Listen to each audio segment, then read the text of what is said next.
গতকাল একটি ঘটনা আমাদের সবাইকে কিন্তু খুব আশ্চর্য করে দিয়েছে। আপনারা হয়তোবা সবাই জানেন যে মেট্রো রেল যে রয়েছে সেখান থেকে কিন্তু একটি বিয়ারিং প্যাড খুলে পড়ে একজন মানুষ কিন্তু মৃত্যুবরণ করেছে। এটি খুবই আসলে শকিং ছিল।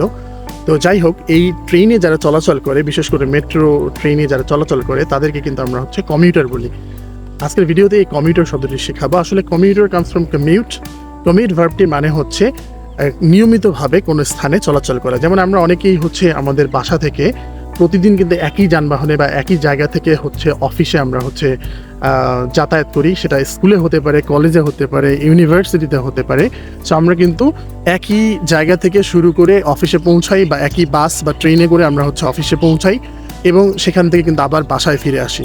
সো এভাবে যারা প্রতিদিন কিন্তু বাসা থেকে অফিস বা স্কুল, কলেজ, ইউনিভার্সিটি এগুলোতে যাতায়াত করি, অথবা সেখান থেকে আবার আমরা হচ্ছে উই গেট ব্যাক হোম, আমরা বাসায় ফিরে আসি, এই ধরনের যাত্রীদেরকে মূলত হচ্ছে কমিউটার বলা হয়। লাইক আমরা একটি এক্সাম্পল বলতে পারি, that day the train was full of commuters. That day the train was full of commuters. অর্থাৎ ওই দিন কিন্তু ট্রেনে যারা যাত্রী ছিল তারা সবাই কম বেশি কিন্তু কমিউটার ছিল। অর্থাৎ তারা maybe they all are going back home. তারা সবাই কিন্তু বাসায় ফিরে যাচ্ছিল from office or school or college or university. তারা সবাই কিন্তু সেখান থেকে বাসায় ফিরে যাচ্ছিল।